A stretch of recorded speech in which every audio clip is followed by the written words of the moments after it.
Today's March 8th, and we're going to do business and social links with friends on the Level 1 Links with Friends show. Krista is out this week. And as usual, we will start with the new tradition. We'll start with the collapse section in business. First of all, we're going to look at Google. Google, of course, already did their layoffs, but they're still looking to cut a few dollars. Google asks some employees to share desks amid office downsizing. Maybe you come in Tuesday, Thursday, and everybody else comes in Monday, Wednesday. I found it pretty interesting. They didn't say anything about Fridays. They just don't expect anybody to show up on Fridays. That kind of makes sense. I kind of get it. But this is also weird that this is a news headline because, okay, that sounds good. That sounds good for everybody. Google's going to spend less on offices, which maybe means that they run a little leaner. People don't have to come into the office 4 or 5 days a week. Why? You would be a nightmare to share a desk with. Yes. Do you realize that? I really would. I'm a nightmare to share an office with. But that is. And I'm sure there'll be a lot of tension that comes from having to deal with this. Because, imagine that you sit down. Imagine this.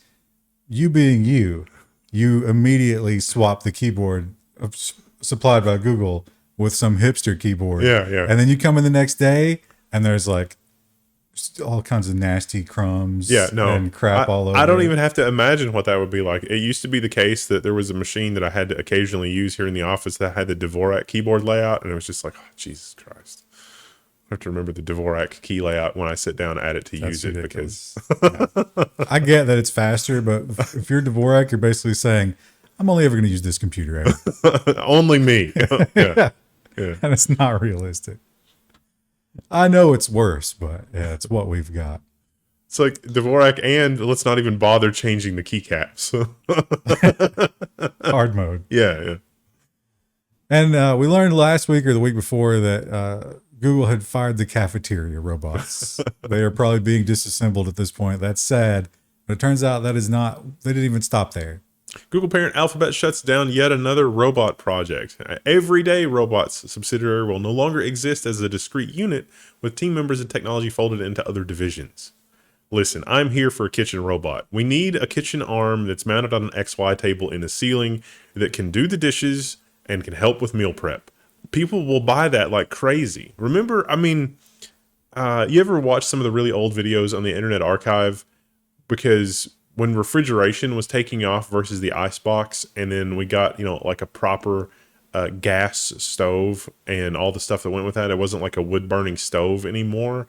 People were really excited by that. And then all of a sudden, we had the automat kitchen, and it was like, oh, the recipes are going to pop up and this is how we're going to do the kitchen. People were excited to spend a lot of money in the kitchen in their house. Like if you were, had a $10,000 house in the early 20th century, you might have spent $4,000 on the kitchen. I think you're forgetting, though, that those gas stoves were actually terrorism. Well, they weren't burning wood, so it still doesn't matter. They're pure evil. And Amazon has had to reduce the bonus. A lot of people responded last week. They're like, they're not reducing their pay. They're reducing their stock bonuses. Well, it amounts to the same thing, right? I mean, at the end of the year, you get a certain amount or you don't. Well, they're introducing this program to try and sort of help out with that. This is insane.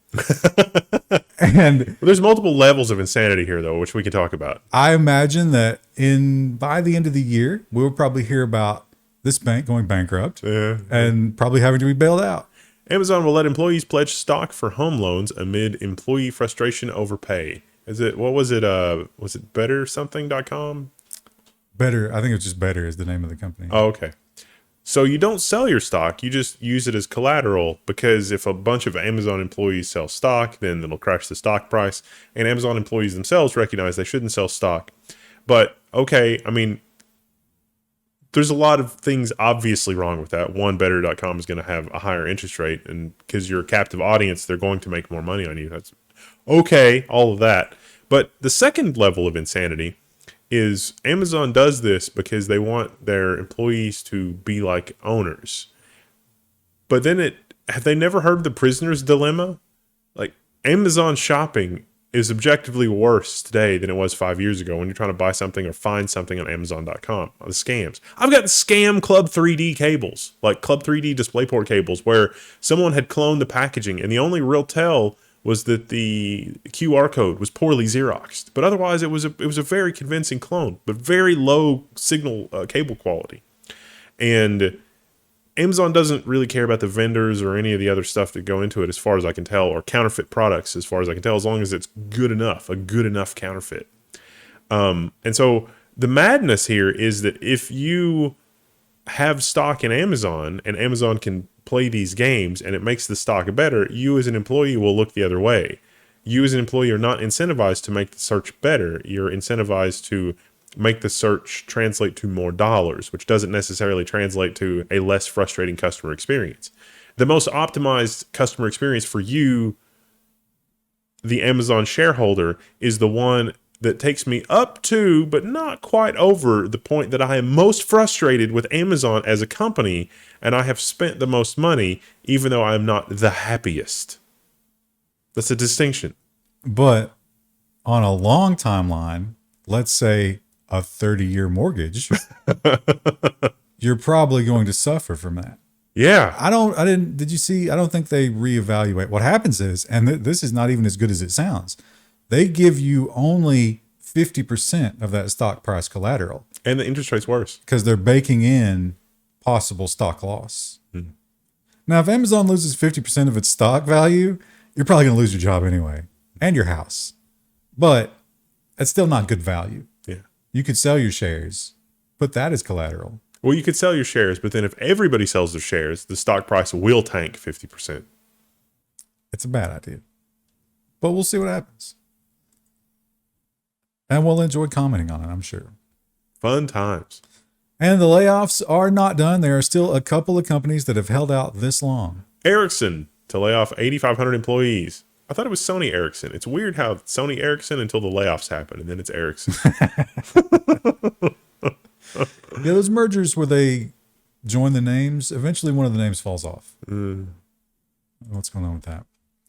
Now, this one's not completely tech related, but it's certainly telling of what's going on in the world around us. You know, they tell us that, hey, the interest rates are getting better. Don't look at these numbers. And the economy is going to come roaring back. All Portland Walmart stores to permanently close. That's the Fox 12 headline, but it was originally just 2 locations, and then I'm not sure if they added in a third, but 850 people, something like that. Walmart reported better earnings this year than last year, but they just said these stores are not performing well. We're going to get rid of them. And also the mayor of Portland also had a lot of very not nice things to say about Walmart over the last couple of years. So, well, they're getting robbed into oblivion. Yeah. In a lot of these woke cities. And Walmart has gone to, I wonder what they spent on that camera system for the self-checkout. Because it's so intrusive, but it's so tech heavy. And it doesn't seem to be even working. Because, okay, you can catch me, but I'm going to get a personal recognizance bond, and I'm going to be doing it later today. So we literally have a story like that in Nonsense. Yeah. Okay. I'll spend a couple of hours in the tank, and then I'll come back and I'll steal you blind. And of course, the FTX saga continues to play out. FTX ex-engineering chief Nishad Singh pleads guilty to criminal charges. Smart thing to do. I'm imagining that he will also turn state's witness. Yeah, like all the other ones. These charges actually, for what they're going after Sam Bankman-Fried for, this didn't really seem that bad. If this person was looking at this, it's like, they're going to go after me for this. Even if you don't do it, a lot of the time, this plead guilty thing, the disparity between what they will charge you with if you don't agree to plead guilty and what they will charge you with if you agree to plead guilty are night and day. It's like, okay, if you plead guilty to jaywalking, we will, fine you $100,000 and you're guilty of jaywalking. But if you don't plead to jaywalking, it's manslaughter. I don't think that's how the justice system was designed. It's not supposed to work that way, no, but it does. And for the federal prosecutions, isn't it something like 90% plea deals? Yeah, because it's like, do you want to risk it all? And when they go to court, they always win. Yeah, you cannot win that fight. And Binance, if you'll recall, when the FTX contagion started to happen, there were some very suspicious transfers at Binance. And everyone was like, we need to get some answers about this. Apparently that is not easy to get. Binance can't keep its story straight on misplaced $1.8 billion of the USDC. That's the stable coin. Now, I have a question. Is this not a blockchain? Seems like there'd be a I don't know. It's like, Jamie, can you walk me through it? Because I would think with the blockchain, it would be really easy to have the story be memorialized in said blockchain. Unless they had, I don't know, a special function written into the code that excluded certain things from the chain and just did them over the counter. Boy, that seems weird. That doesn't seem like an egalitarian, blockchain, all things are equal. That's so strange. I don't understand. And it's funny how, it took so long for the standard finance ship to steer its way into the waters of cryptocurrency. They fought it. They said it was fraud. They gnashed their teeth, and eventually they were like, okay, fine. We're getting into it. And then immediately FTX happened. Now they all regret that. The Reuters headline is Visa and Mastercard have paused their crypto push in the wake of industry meltdown, according to sources. But what Reuters missed with this is that Visa and Mastercard are pausing their push in the wake of the industry meltdown, but they're also looking for a way that they can leverage this to get control of the crypto industry. There are people inside Visa and Mastercard looking at this situation saying, can we take control of this? Is there a way where we can have top-down control of these coins? Is there a way we can buy this or merge or whatever? Would you describe that as them taking advantage of a crisis? Yes, absolutely. We've seen that before, haven't we? Yeah. There was one bank, though, that was the exception, and they really embraced crypto, and they were sort of the bank you went to if you needed to do a lot of big financing for crypto. It didn't go well for them. Silvergate Capital shares plunge as bank reveals its doubts about its own viability because they just put their quarterly earnings in and they lost another $1 billion. Well, they did not put their quarterly earnings in. Well, they failed to meet the deadline. And the reason they failed to meet the deadline is they're not sure that they're not going to just be bankrupt. Because they're down $1 billion. Yeah. Yeah. So how do you make that up? I like the picture of Larry David there. I don't know why he's involved. Do you? Don't forget. Yeah, the Larry David. He did the FTX. The FTX commercial. There was the Super Bowl commercial. Oh, I didn't watch the Super Bowl. Yeah. So I didn't watch the Super Bowl either, but I saw the Larry David commercial. It was as just as egregious as the Matt Damon commercial. Now we know Larry David. Like he's a clever guy. I don't know how you measure intelligence, but he seems like he knows what's going on, right? Do you think he understands crypto? I think that, yeah. I'm not sure about that. In the commercial, though, he was sort of playing a caricature of himself throughout history, and he was just saying no to crypto, which I think that's probably the only way he would have done that thing, because the whole commercial was don't be like Larry David saying no to crypto. And it turns out he was right. And once again, no direct tech connotation here, but how can you read this and not see a very alarming problem? Millions of Americans nearing retirement age with no savings. I don't understand how this headline is any different than millions of Americans have hundreds of thousands of dollars in student loan debt with the only prospects of job being McDonald's.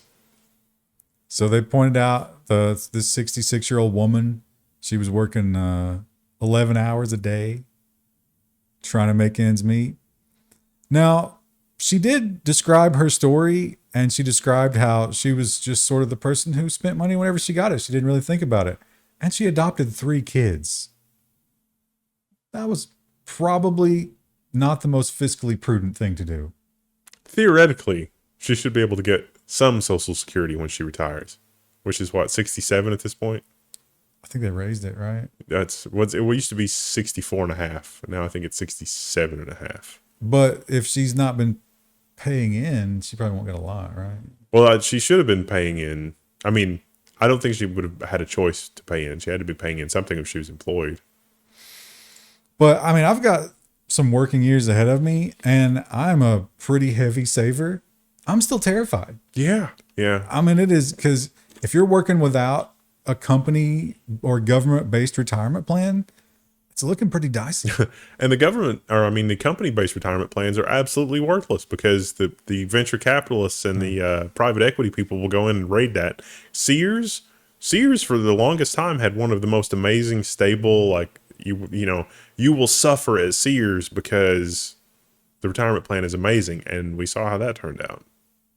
It's only a matter of time before that happens with like UPS. UPS still has an amazing retirement plan. They'll come for it. Plus, they're all getting ESG too. Yeah. So it's like, oh yeah, we put the entire thing into Solyndra.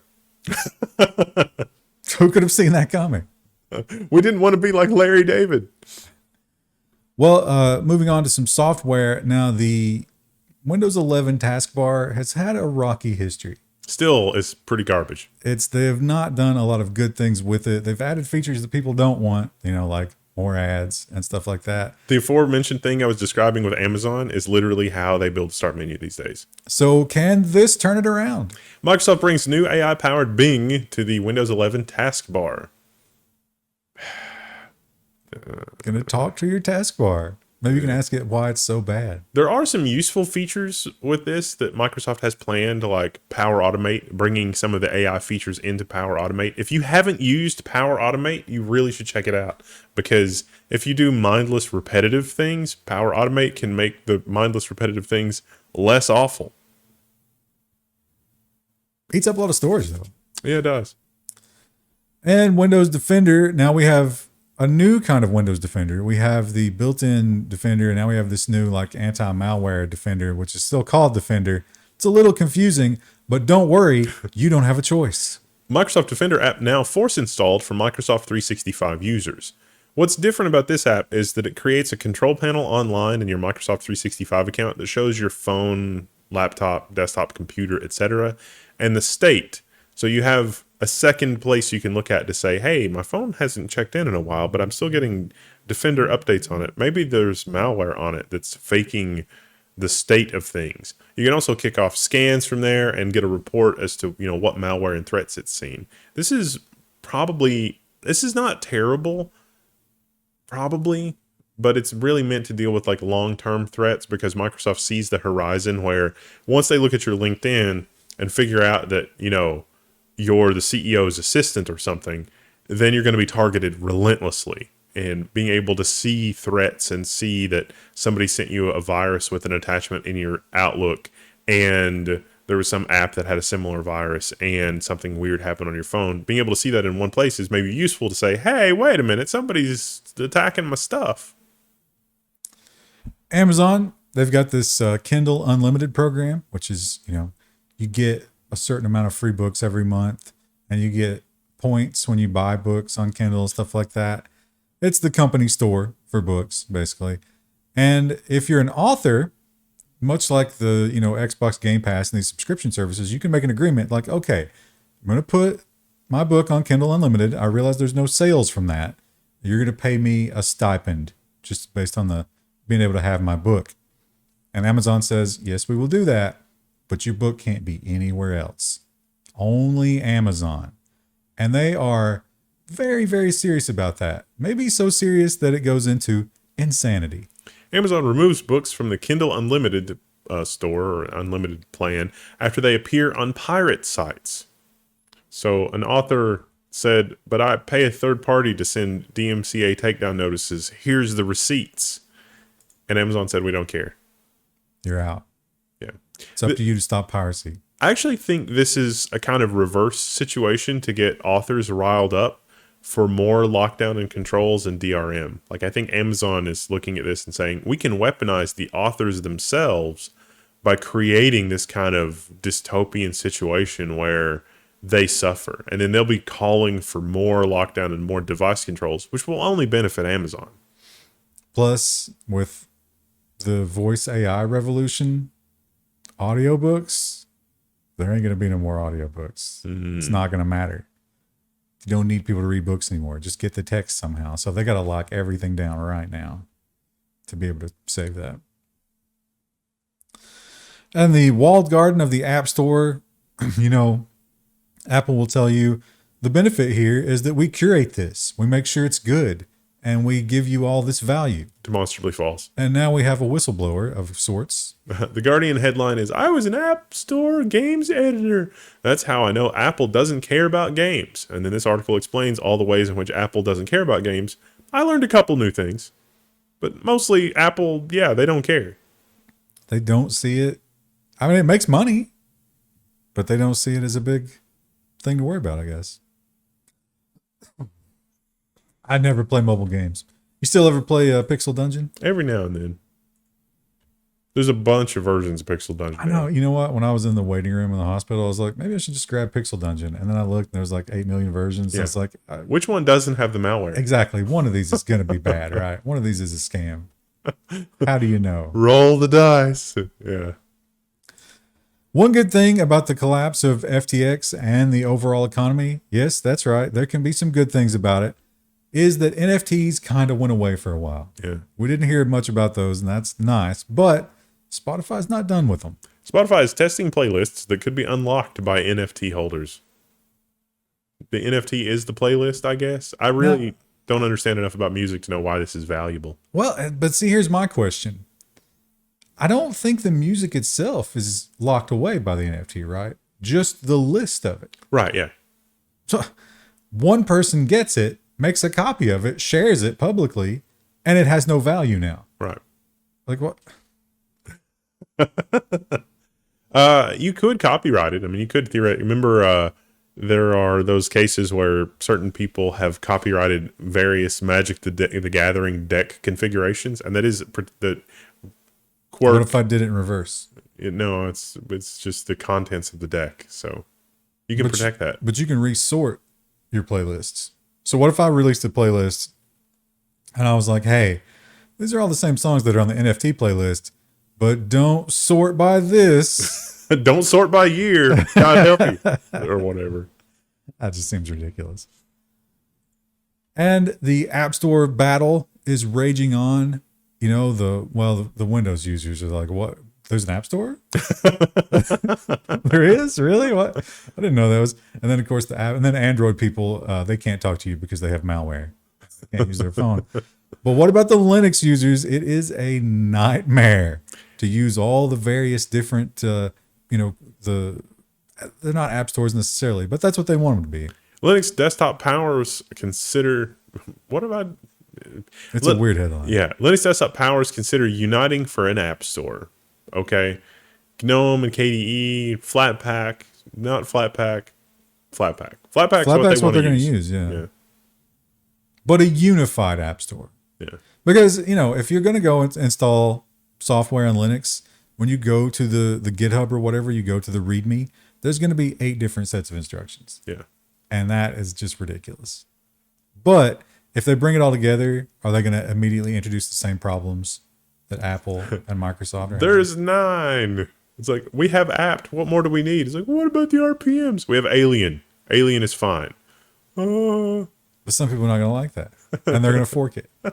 And that goes on and on. I want to yay install things. Let me yay install Okay. And we're seeing more and more of this. It seems like, the worker revolution kind of happened. And they were like, we don't love that. Let's go back to the way it was. And for once, they're being told no. Nearly 40% of software engineers will only work remotely. That makes sense. I totally get that. Some of them said if they were told that tomorrow, they would quit. And the other half said if they were told that tomorrow, they'd start looking for a new job. Which is weird with all the layoffs, but stand your ground. Airbnb, they have figured out that certain people will rent a home and really, really destroy it. And they want to try to keep those people from doing that. And they figure the best way to do that is collective punishment.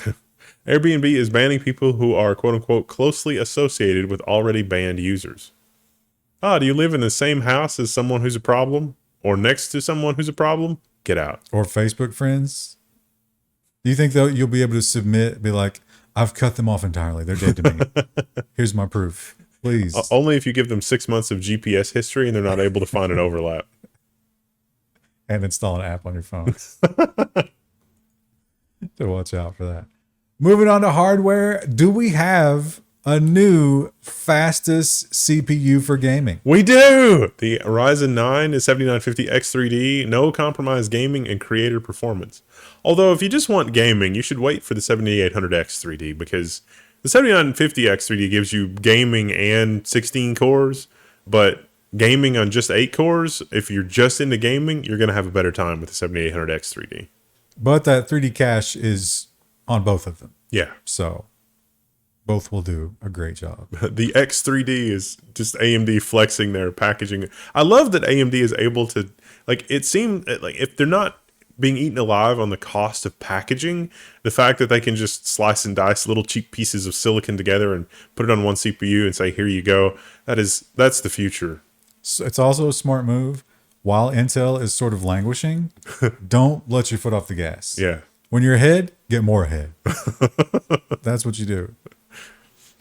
Someone needs to let them know that in the GPU side, though. It's like the costs are a little high. Yeah, but it's not versus Intel on the CPU side.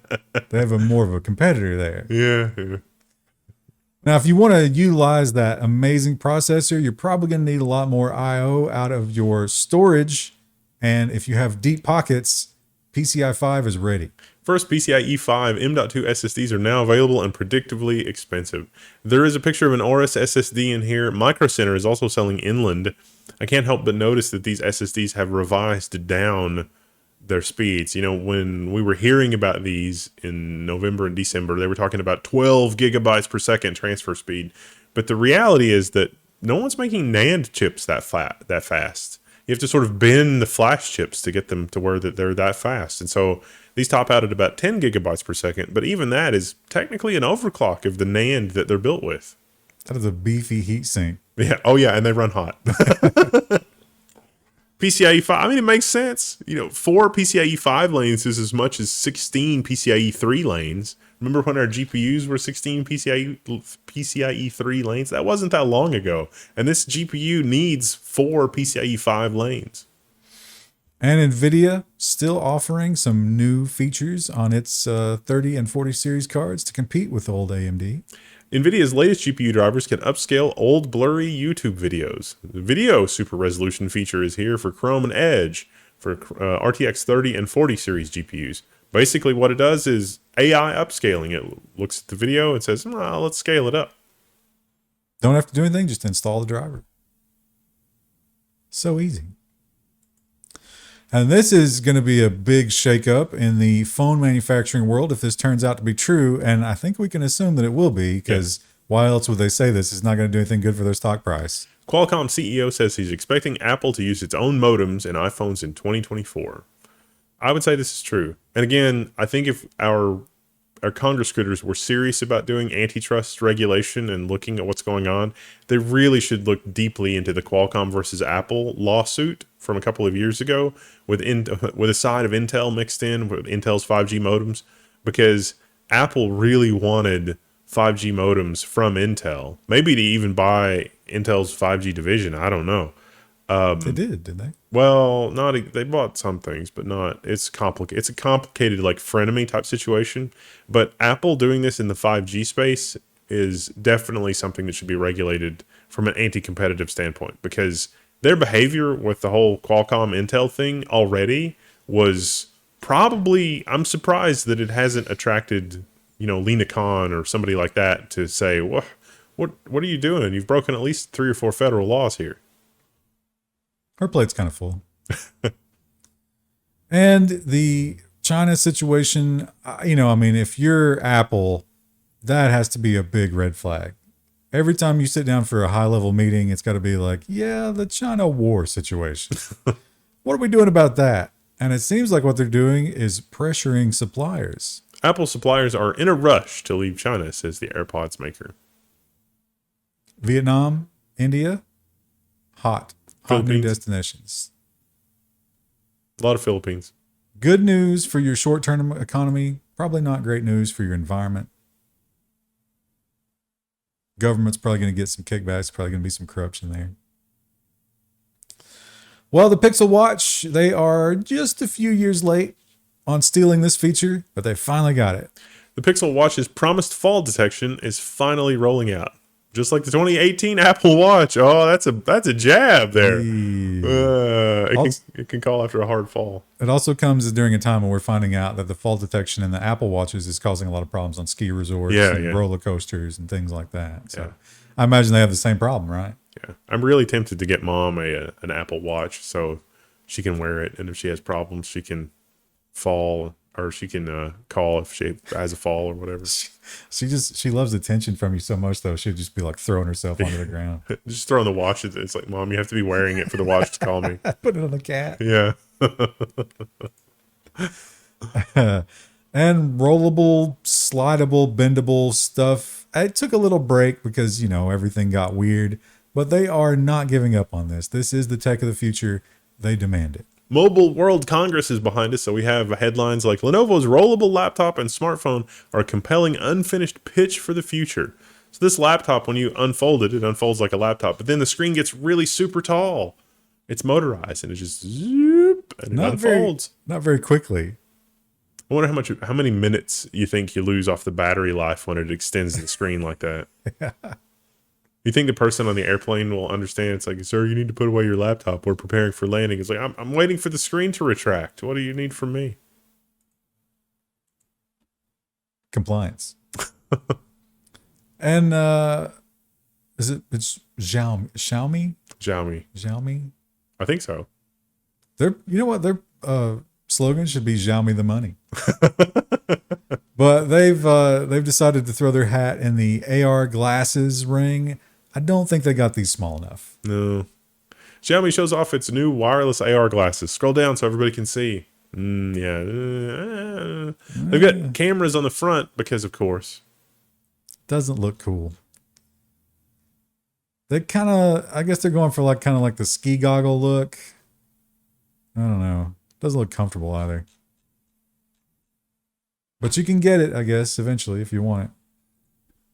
And Nokia, they're not very competitive in the phone market, but there is one area of the phone market that almost nobody is doing, and that is a phone that you can actually repair. Nokia launches a DIY repairable budget Android phone, and it's worth a look because it's actually not terrible. I mean, budget Android phones, it's roughly Galaxy S8 performance. I mean, if you don't need a lot of performance from your phone, why not, right? You can change the battery, which gives you another 3 to 4 years of... this will be like, are they going to keep the OS updates coming? Yeah. That'll be the big thing. How long till they sunset this? Well, if these were standardized enough, you could swap in a new motherboard in the future. Wouldn't it be cool to upgrade your flagship phone with just, $100 keyboard, $100 motherboard and a $100 battery? They would be really dipping into their own sales, though, doing that. Yeah, that's true. It might be smart. Might be smart to be the first to. They might force everybody else to. Although I think most people are going to be so hyped for getting like the new phone that it's going to be a really niche audience. Maybe not. Engagement challenge. Would you buy a low-end Nokia phone if you could repair it yourself? Change the battery? Let's say you could change the battery in 5 minutes. Even though they have those little plastic shims, I think that's probably like 5 minutes if you've done it 100 times already. We've gotten kind of into an impossible situation where people are just buying new phones, entirely new phones every year. That's the level of disposable. Think about like how we upgrade computers. It's like we're probably upgrading a component or two about every year, but complete replacement is probably more on the scale of like 5 years. It should be more than that. Well, here's a phone that you won't be upgrading because it's not actually for sale. This was just a hype phone. OnePlus's gaming concept phone has glowing liquid cooling and was designed to be printed in headlines everywhere so that you would remember that OnePlus makes pretty decent phones. Mission accomplished. But they don't make that one. Because it's impractical and terrible. And Tesla they pledged, I think they got some money from the government, right? But they said, we're going to open up the charging network to It was more insidious than that. But there is a catch. There's a big hook, which is a mobile app. Tesla officially opens superchargers to non-Tesla EV owners in the U.S. and explains how it works. They were kind of seemed like they were going to be open, and then the Fed said, "Oh, we've got some federal money available if you do that," and then they turned them off. And then they said, "Yes, we will take the federal money," and then now there you go. So you have to get an adapter because obviously. and you got to pay. Got to put a credit card on file with Tesla. A lot of people are not going to be comfortable with that. But you bought the EV, so what choice do you have? And Tesla is, their factory build outs seem to be doing actually pretty well. Like they are making a lot of cars. A lot of people didn't expect it to, and they're selling them. So what do? You find a new place. Tesla plans gigafactory in first Mexico investment. I think it's going to be the biggest one yet, right? Yep. They were able to get around the pesky environment. What happened to all the stuff they were doing in the southwestern United States? I thought they incorporated their own town and stuff so they could do that there. They got the one in Texas, right? Probably ran into some regulatory hurdles. Don't think that's going to be a problem in Mexico. Yeah, Mexican government probably really happy to have them. And Starlink. Unfortunately, Starlink recently has started to feel a little slower because congestion. There's only so much bandwidth and there's a lot more people coming on board. What do? SpaceX unveils V2 Mini Starlink satellites with quadruple the capacity. The V2 Mini outperforms first-gen satellites, and the full-size V2s must wait for Starship. Yeah, the full size is still too big, but they made this mini version. And as a stopgap to get them there. Claims it's going to really open up that congestion, give you your speeds back. Who knew that ISPs outside of the, only the highest population density would have taken all of the money to build the rural network and infrastructure and not actually built the rural network and infrastructure. And so everybody that had to get internet in all those rural places immediately was like, yes, please, literally anything else. I will try it. You know what's weird about that though? They still got that money. Well, that's weird. And they're not, they're not having to give it back or anything. That's so strange. And Mr. Musk, of course, his Twitter acquisition seems to have sort of settled down. It's not going well. It's not great, but it's not the dumpster fire that some people said it would be. Tesla turning around, the stock price lost a lot of value, but they're still selling cars. But what about Neuralink? Neuralink may be his worst one yet. U.S. regulators rejected Elon Musk's bid to test brain chips in humans, citing safety risks. Yeah. I mean, there's some compelling arguments about the risk. The people were expected to be not unhappy. It is invasive brain surgery. Although usually the people that do this kind of thing are like, they're really messed up. And this could improve their lives or it could kill them. And they're kind of like, yeah, I'm kind of okay with that. Kind of trapped in this body. So I don't know. Is it reckless? Not my decision to make, fortunately. The U.S. Postal Service, they threatened a long time ago that they were going to get into the EV game, and there was a lot of controversy. Remember that? It was like a Trump thing. Yeah. There was a big fight about the EV mail vehicles. It turns out they've kind of gone half and half. U.S. Postal Service starts nationwide electric vehicle fleet, buying 9,250 EVs and thousands of charging stations. Do you think the public will get to use the Postal Service charging stations? Oh, that'd be nice. Probably not, though. Now, that is not the full fleet. They still had to buy several gasoline-powered ones because they did a sort of a survey, and they said, yeah, we've identified a huge part of our delivery network that an EV is not going to be able to get to. That just will not function in these environments. It's funny. The guy that delivers at my house appears to have fitted he's got it's almost like it looks like a baby carriage, but it's just filled with mail, and there's packages on one side and packages underneath, and then he's got a big old bag of mail, and it's pre-sorted for the things on his route, and it looks like he fitted a one wheel on the front of it, so he hits the button and it just pulls him along on his mail cart, and it's like, okay, I could, an EV version of that, like a legit version of that, if that's what we're doing, I could get behind that. I think I forgot to include it, but I was reading a story this week about Amazon. Amazon has a new policy that so they have this thing, the 10-hour guarantee. Have you ever heard of that? Mm. No matter, so if you're delivering Amazon packages, it's like you have to deliver this many packages today, right? That's your thing. This is your day. This is your whole day. If you do that in 5 hours somehow, you get paid for 10 hours because they thought it would take you 10 hours to do that.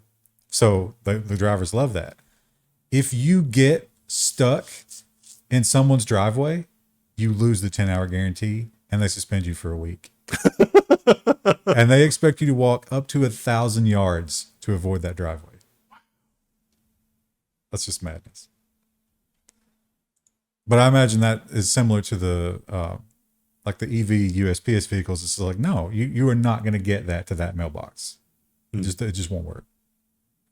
So I don't know if we'll ever solve that with EVs. Maybe we will. And Pixel phones had a bit of an embarrassment this week.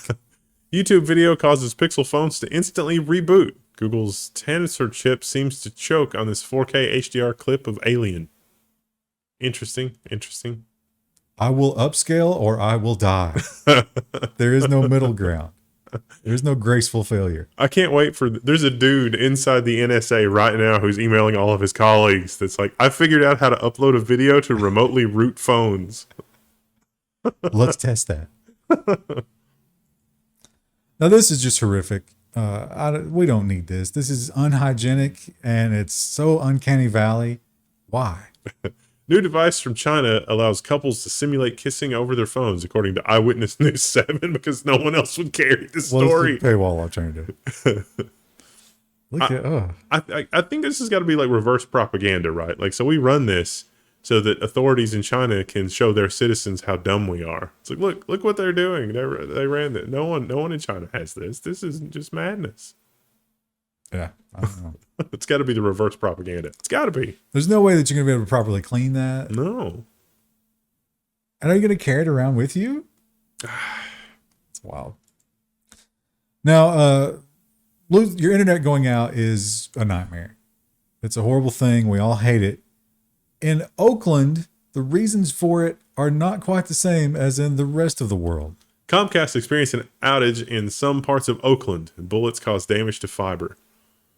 There was that time my mom was shooting at a bear that had invaded the backyard and accidentally took out cable TV for the entire rest of the holler. I don't think this is quite like that. I don't think there was a bear involved. Everybody was real mad.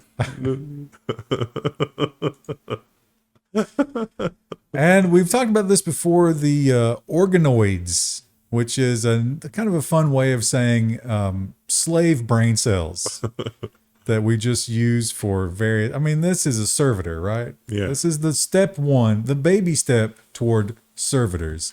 And it's terrifying, but apparently this is the new horizon. Is the future of computing biological? Human brains have a leg up on computers, so what's the next logical step?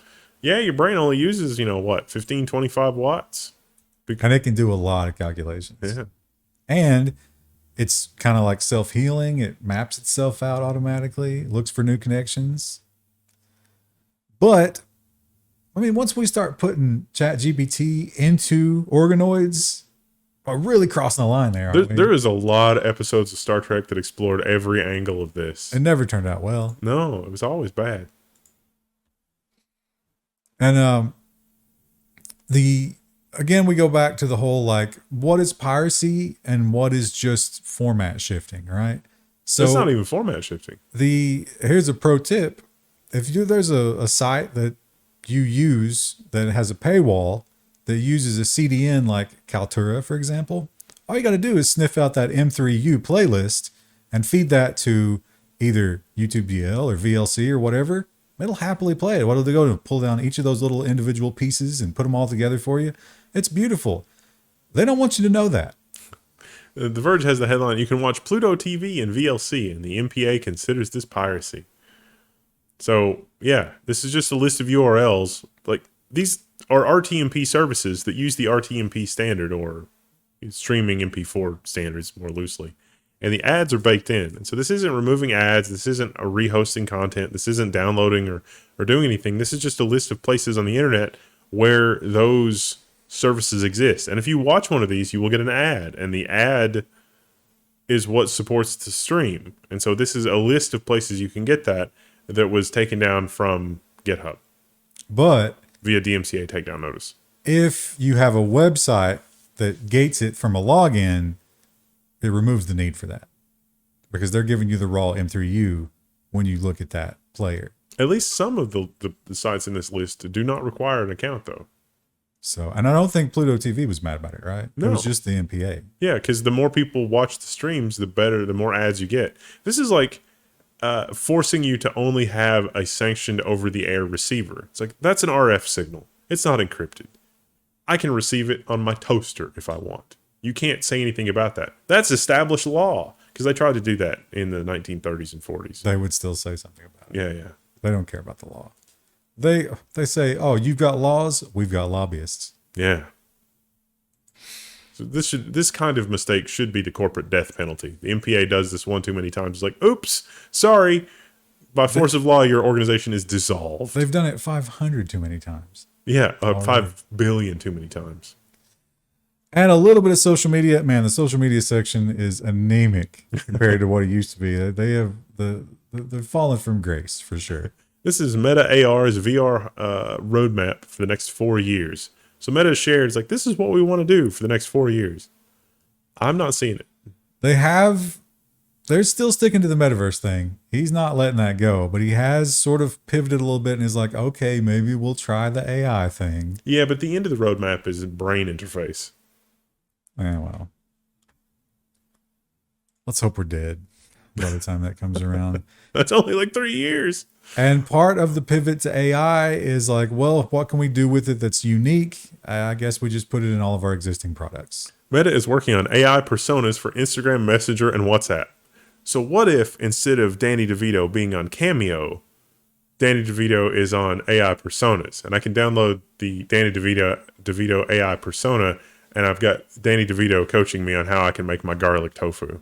And unlike the real Danny DeVito, doesn't get all touchy about which ads they want him to read. Yeah.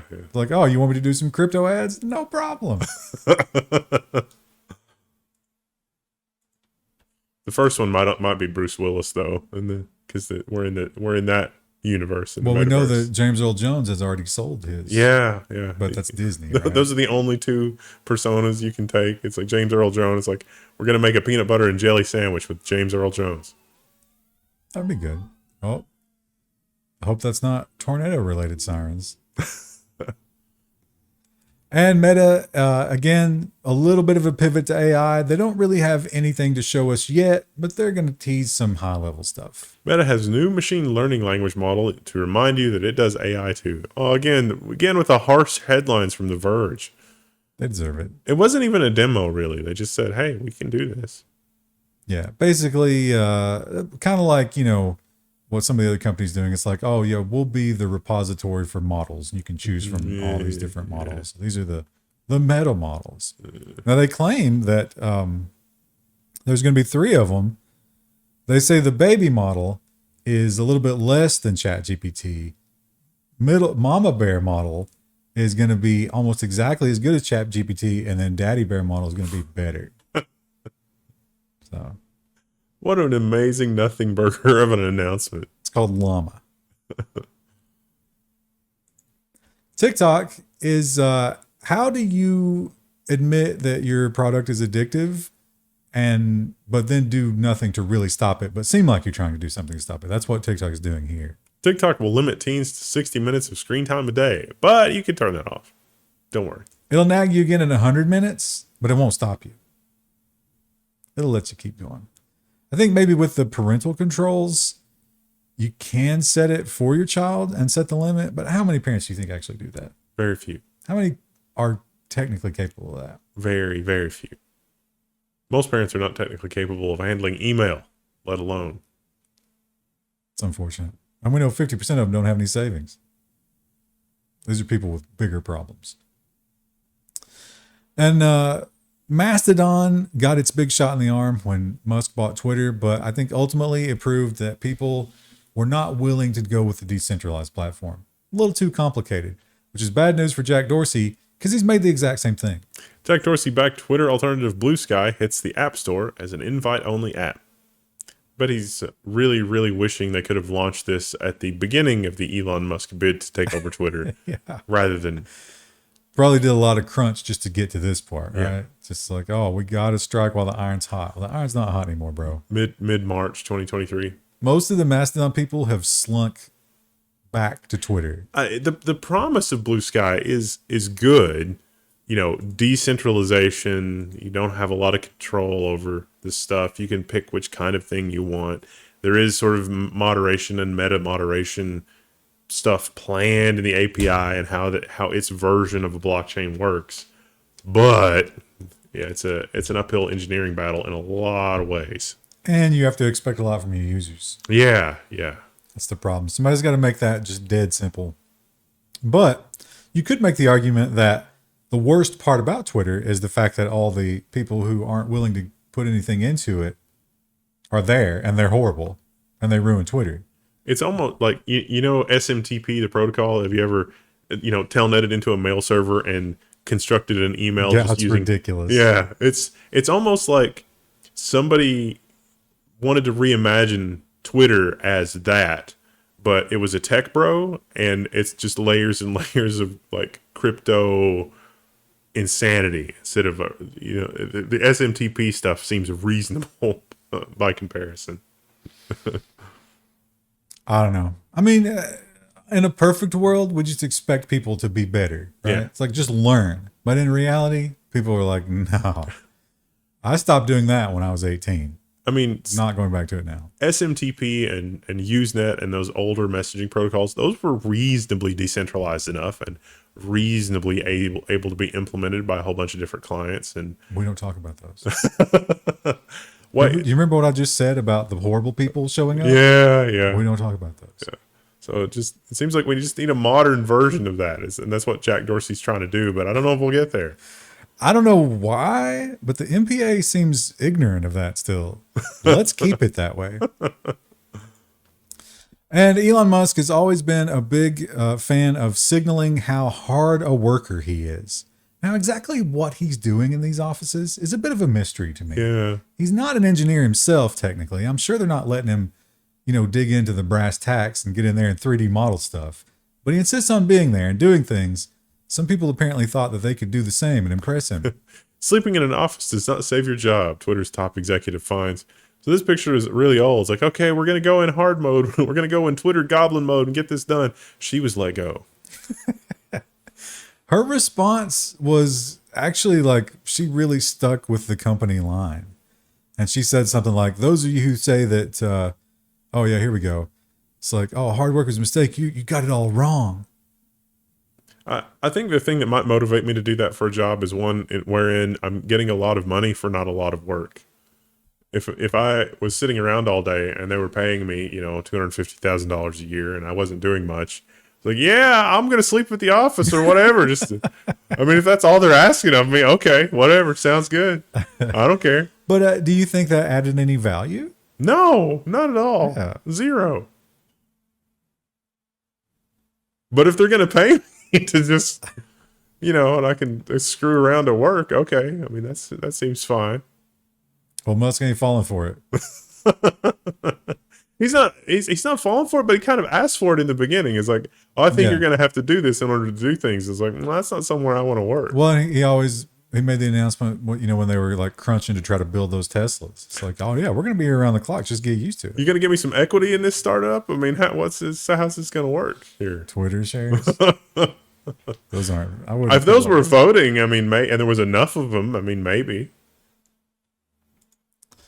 All right. Well, that's been the business and social sections. Oh man, so much nonsense coming up on Friday. And AI. Fun times. AI's the new big section. Woo.